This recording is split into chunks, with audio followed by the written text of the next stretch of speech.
Hello everyone, welcome to Hindi voice. Premchand ji की कहानी नमक का दरोगा। जब नमक का नया विभाग बना और ईश्वर प्रदत्त वस्तु के व्यवहार करने का निषेध हो गया तो लोग चोरी छिपे इसका व्यापार करने लगे। अनेक प्रकार के छल प्रपंचों का सूत्रपात हुआ। कोई घूस से काम निकालता था, कोई चालाकी से। अधिकारियों के पौ 12 थे। पटवारीगिरी का सर्वसम्मानित पद छोड़ छोड़कर लोग इस विभाग की बरकंदाजी करते थे। इसके दरोगा पद के लिए तो वकीलों का भी जी लग जाता था। यह वह समय था जब अंग्रेजी शिक्षा और ईसाई मत को लोग एक ही वस्तु समझते थे। फारसी का प्राबल्य था। प्रेम की कथाएं और श्रृंगार रस के काव्य पढ़कर फारसीदा लोग सर्वोच्च पदों पर नियुक्त हो जाया करते थे। मुंशी वंशीधर भी जुलेखा की विरह कथा समाप्त करके सीरी और फरहाद के प्रेम वृत्तांत को नल और नील की लड़ाई और अमेरिका के आविष्कार से अधिक महत्व की बातें समझते हुए रोजगार की खोज में निकले। उनके पिता एक अनुभवी पुरुष थे। समझाने लगे, बेटा घर की दुर्दशा देख रहे हो, ऋण के बोझ से दबे हुए है। लड़कियां है, वे घास फूस की तरह बढ़ती चली जाती है। मैं कगारे पर का वृक्ष हो रहा हूँ, न मालूम कब गिर पड़ूं। अब तुम ही घर के मालिक मुख्तार हो। नौकरी में ओहदे की ओर ध्यान मत देना, यह तो पीर का मज़ार है। निगाह चढ़ावे और चादर पर रखनी चाहिए। ऐसा काम ढूंढना जहाँ कुछ ऊपरी आय हो। मासिक वेतन तो पूर्णमासी का चांद है, जो एक दिन दिखाई देता है और घटते घटते लुप्त हो जाता है। ऊपरी आय बहता हुआ स्रोत है, जिससे सदैव प्यास बुझती है। वेतन मनुष्य देता है, इसी से उसमें वृद्धि नहीं होती। ऊपरी आमदनी ईश्वर देता है, इसी से उसकी बरकत होती है। तुम स्वयं विद्वान हो, तुम्हें क्या समझाओ। इस विषय में विवेक की बड़ी आवश्यकता है। मनुष्य को देखो, उसकी आवश्यकता को देखो और अवसर को देखो। उसके उपरांत जो उचित समझो करो। गरज वाले आदमी के साथ कठोरता करने में लाभ ही लाभ है, लेकिन बेगरज को दाव पर पाना जरा कठिन है। इन बातों को निगाह में बांध लो, ये मेरी जन्म भर की कमाई है। इस उपदेश के बाद पिताजी ने आशीर्वाद दिया। वंशीधर आज्ञाकारी पुत्र थे। ये बातें ध्यान से सुनी और तब घर से चल खड़े हुए। इस विस्तृत संसार में उनके लिए धैर्य, अपना मित्र, बुद्धि, अपनी पद प्रदर्शक और आत्मावलंबन ही अपना सहायक था। लेकिन अच्छे शगुन से चले थे। जाते ही जाते नमक विभाग के दरोगा पद पर प्रतिष्ठित हो गए। वेतन अच्छा और ऊपरी आय का तो ठिकाना ही न था। वृद्ध मुंशी जी को सुख संवाद मिला तो फूले न समाये। महाजन कुछ नरम पड़े, कलवार की आशालता लहलाई। पड़ोसियों के हृदय में शूल उठने लगे। जाड़े के दिन थे और रात का समय। नमक के सिपाही चौकीदार नशे में मस्त थे। मुंशी वंशीधर को यहाँ आए अभी 6 महीनों से अधिक न हुए थे, लेकिन इस थोड़े समय में ही उन्होंने अपनी कार्यकुशलता और उत्तम आचार से अफसरों को मोहित कर लिया था। अफसर लोग उन पर बहुत विश्वास करने लगे। नमक के दफ्तर से 1 मील पूर्व की ओर जमुना बहती थी। उस पर नाव का एक पुल बना हुआ था। दरोगा जी किवाड़ बंद किए मीठी नींद सो रहे थे। अचानक आँख खुली तो नदी के प्रवाह की जगह गाड़ियों की गड़गड़ाहट तथा मल्लाहों का कोलाहल सुनाई दिया। उठ बैठे। इतनी रात गई गाड़ियाँ क्यों नदी के पार जाती है? अवश्य कुछ न कुछ गोलमाल है। तर्क ने भ्रम को पुष्ट किया। वर्दी पहनी, तमंचा जेब में रखा और बात की बात में घोड़ा दबाए हुए पुल पर आ पहुंचे। गाड़ियों की एक लंबी कतार पुल के पार जाती देखी। डांट कर पूछा, किसकी गाड़ियां है? थोड़ी देर तक सन्नाटा रहा। आदमियों में कुछ कानाफूसी हुई। तब आगे वाले ने कहा, पंडित अलोपीदीन की। कौन पंडित अलोपीदीन? दातागंज के। मुंशी वंशीधर चौके। पंडित अलोपीदीन इस इलाके के सबसे प्रतिष्ठित जमींदार थे। लाखों रुपए का लेन देन करते थे। इधर छोटे से बड़े कौन ऐसे थे जो उनके ऋणी न हो। व्यापार भी बड़ा लंबा चौड़ा था। बड़े चलते पुरजे आदमी थे। अंग्रेज अफसर उनके इलाके में शिकार खेलने आते और उनके मेहमान होते। 12 मास सदाव्रत चलता था। मुंशी ने पूछा, गाड़ियाँ कहाँ जाएगी? उत्तर मिला, कानपुर। लेकिन इस प्रश्न पर कि इनमें क्या है, सन्नाटा छा गया। दरोगा साहब का संदेह और भी बढ़ा। कुछ देर तक उत्तर की बाट देखकर वह जोर से बोले, क्या तुम सब गूंगे हो गए हो? हम पूछते हैं इनमें क्या लदा है। जब इस बार भी कोई उत्तर न मिला तो उन्होंने घोड़े को एक गाड़ी से मिलाकर बोरे को टटेला। भ्रम दूर हो गया। ये नमक के डेले थे। पंडित अलोपीदीन अपने सजीले रथ पर सवार कुछ सोते कुछ जागते चले जाते थे। अचानक कई गाड़ी वालों ने घबराए हुए आकर जगाया और बोले, महाराज, दरोगा ने गाड़ियां रोक दी है और घाट पर खड़े आपको बुलाते हैं। पंडित अलोपीदीन का लक्ष्मी जी पर अखंड विश्वास था। वह कहा करते थे कि संसार का तो कहना ही क्या, स्वर्ग में भी लक्ष्मी का ही राज्य है। उनका ये कहना यथार्थी था। न्याय और नीति सब लक्ष्मी के ही खिलौने हैं, इन्हें वो जैसे चाहती है नचाती है। लेटे ही लेटे गर्व से बोले, चलो हम आते हैं। ये कहकर पंडित जी ने बड़ी निश्चिंतता से पान के बीड़े लगाकर खाए। फिर लिहाफ ओढ़े हुए दरोगा के पास आकर बोले, बाबूजी आशीर्वाद, कहिए हमसे ऐसा कौन सा अपराध हुआ कि गाड़ियां रोक दी गई?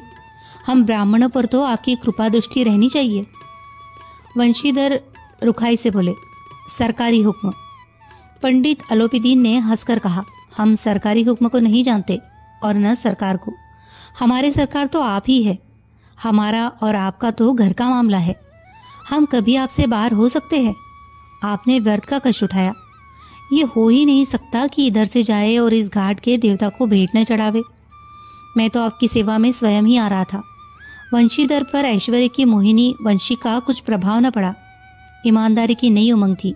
कड़क कर बोले, हम उन नमक हरामों में से नहीं हैं जो कौड़ियों पर अपना ईमान बेचते फिरते हैं। आप इस समय हिरासत में हैं। आपको कायदे के अनुसार चलना होगा। बस, मुझे अधिक बातों की फुर्सत नहीं है। जमादार बदलू सिंह, तुम इन्हें हिरासत में ले चलो, मैं हुक्म देता हूँ। पंडित अलोपीदीन स्तब्ध हो गए। गाड़ी वालों में हलचल मच गई। पंडित जी के जीवन में कदाचित ये पहला ही अवसर था कि पंडित जी को ऐसी कठोर बातें सुननी पड़ी। बदलू सिंह आगे बढ़ा, किंतु रोब के मारे यह साहस न हुआ कि उनका हाथ पकड़ सके। पंडित जी ने धर्म को धन का ऐसा निरादर करते कभी न देखा था। विचार किया कि यह अभी उद्दंड लड़का है, माया मोह के जाल में अभी नहीं पड़ा, अल्लड़ है, झिझकता है। बहुत दीन भाव से बोले, बाबू साहब ऐसा न कीजिए, हम मिट जाएंगे, इज्जत धूल में मिल जाएगी। हमारा अपमान करने से आपके हाथ क्या आएगा? हम किसी तरह आपसे बाहर थोड़े ही है। वंशीधर ने कठोर स्वर में कहा, हम ऐसी बातें नहीं सुनना चाहते। अलोपीदीन ने जिस सहारे को चट्टान समझ रखा था वो पैरों के नीचे खिसकता हुआ मालूम हुआ। स्वाभिमान और धन ऐश्वर्य की कड़ी चोट लगी, किंतु अभी तक धन की सांख्यिक शक्ति का पूरा भरोसा था। अपने मुख्तार से बोले, लाला जी 1000 के नोट बाबू साहब की भेंट करो, आप इस समय भूखे सिंह हो रहे हैं। वंशीधर ने गर्म होकर कहा, 1000 नहीं, 1 लाख भी मुझे सच्चे मार्ग से नहीं हटा सकते। धर्म की इस बुद्धिहीन दृढ़ता और देव दुर्लभ त्याग पर मन बहुत झुंझलाया। अब दोनों शक्तियों में संग्राम होने लगा। धन ने उछल उछल कर आक्रमण करने शुरू किए। 1 से 5, 5 से 10, 10 से 15 और 15 से 20,000 तक नौबत पहुंची। किंतु धर्म अलौकिक वीरता के साथ बहुसंख्यक सेना के सम्मुख अकेला पर्वत की भांति अटल अविचलित खड़ा था। अलोपीदीन निराश होकर बोले, अब इससे अधिक मेरा साहस नहीं, आगे आपको अधिकार है। वंशीधर ने अपने जमादार को ललकारा। बदलू सिंह मन में दरोगा जी को गालियां देता हुआ पंडित अलोपीदीन की ओर बढ़ा। पंडित जी घबरा कर 2-3 कदम पीछे हट गए। अत्यंत दीनता से बोले, बाबू साहब ईश्वर के लिए मुझ पर दया कीजिए, मैं 25,000 पर निपटारा करने को तैयार हूँ। असंभव बात है। 30,000 पर? किसी तरह भी संभव नहीं। क्या 40,000 पर भी नहीं? 40,000 नहीं, 40 लाख पर भी नहीं। बदलू सिंह, इस आदमी को हिरासत में ले लो, अब मैं एक शब्द भी नहीं सुनना चाहता। धर्म ने धन को पैरों तले कुचल डाला।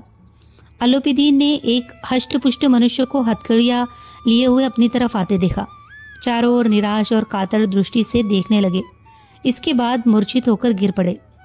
दुनिया सोती थी पर दुनिया की जीभ जागती थी। सवेरे देखिए तो बालक वृद्ध सबके मुंह से यही बात सुनाई देती थी। जिसे देखिए वही पंडित जी के इस व्यवहार पर टिक्का टिप्पणी कर रहा था।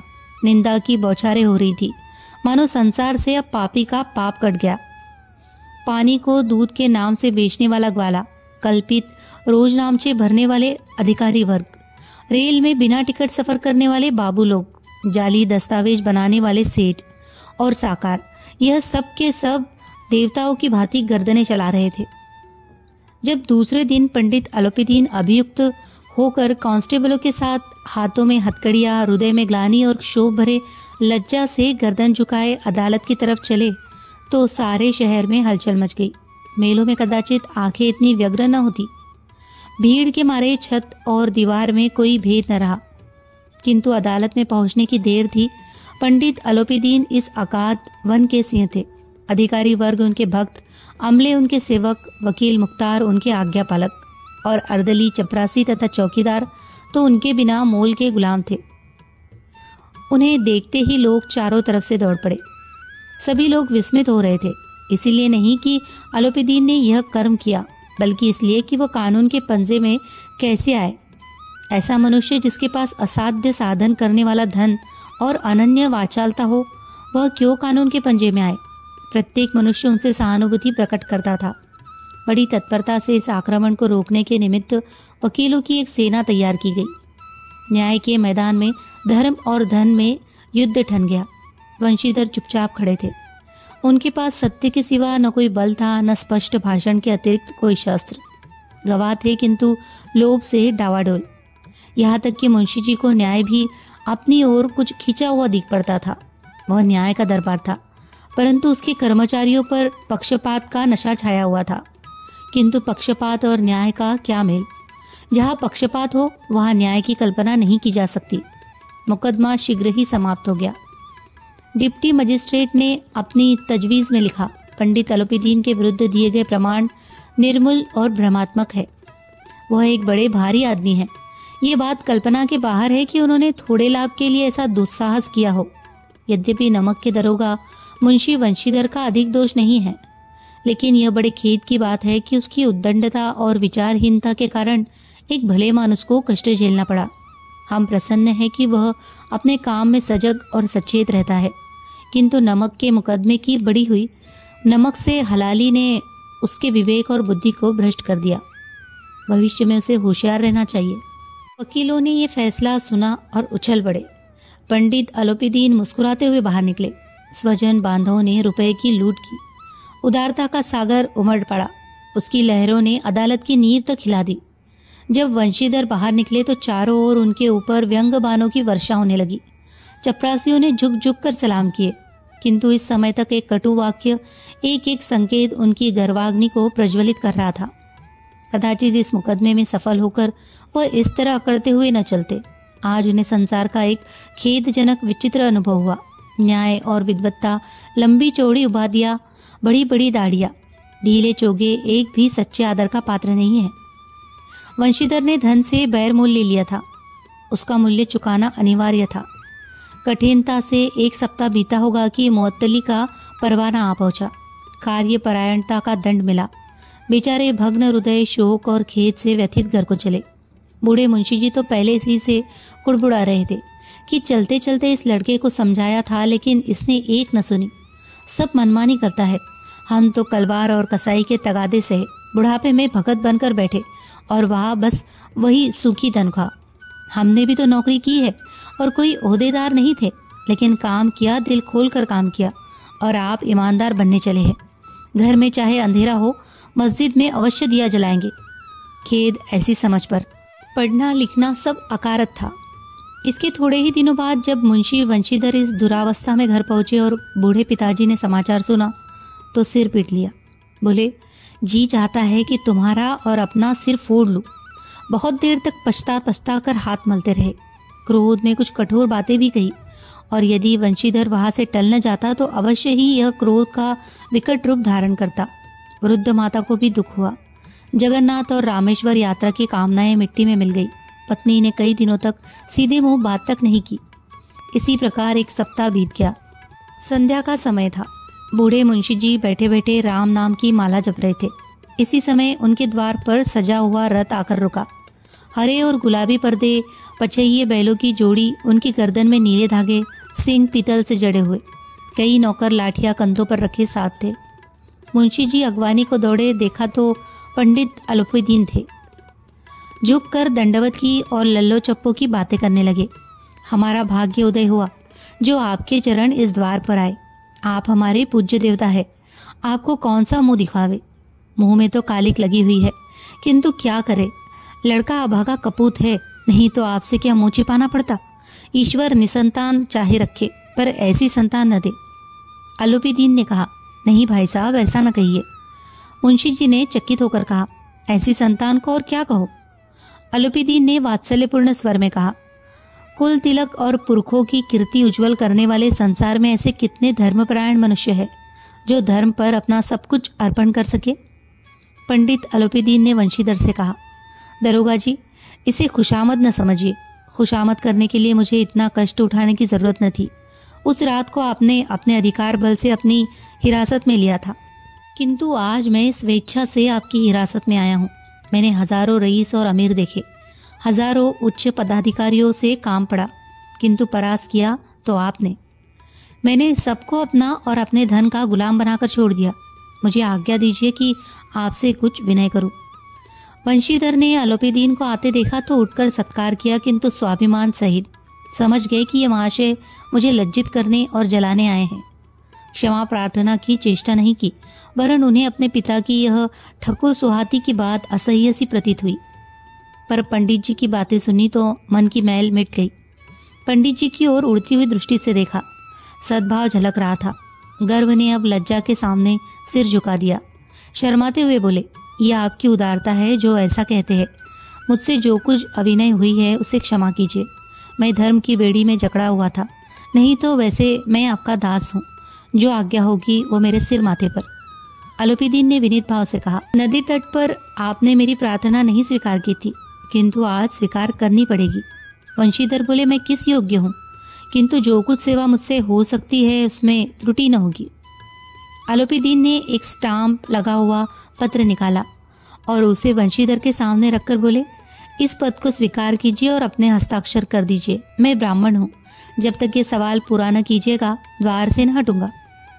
मुंशी वंशीधर ने उस कागज को पढ़ा तो कृतज्ञता से आंखों में आंसू भर आए। पंडित आलोपीदीन ने उनको अपनी सारी जायदाद का स्थायी मैनेजर नियत किया था। 6000 वार्षिक वेतन के अतिरिक्त रोजाना खर्च अलग, सवारी के लिए घोड़ा, रहने को बंगला, नौकर चाकर मुफ्त। कंपित स्वर में बोले, पंडित जी, मुझ में इतनी सामर्थ्य नहीं है कि आपकी उदारता की प्रशंसा कर सकूं, किंतु ऐसे उच्च पद के योग्य नहीं हूं। आलोपीदीन हंसकर बोले, मुझे इस समय एक अयोग्य मनुष्य की ही जरूरत है। वंशीधर ने गंभीर भाव से कहा, यो मैं आपका दास हूँ।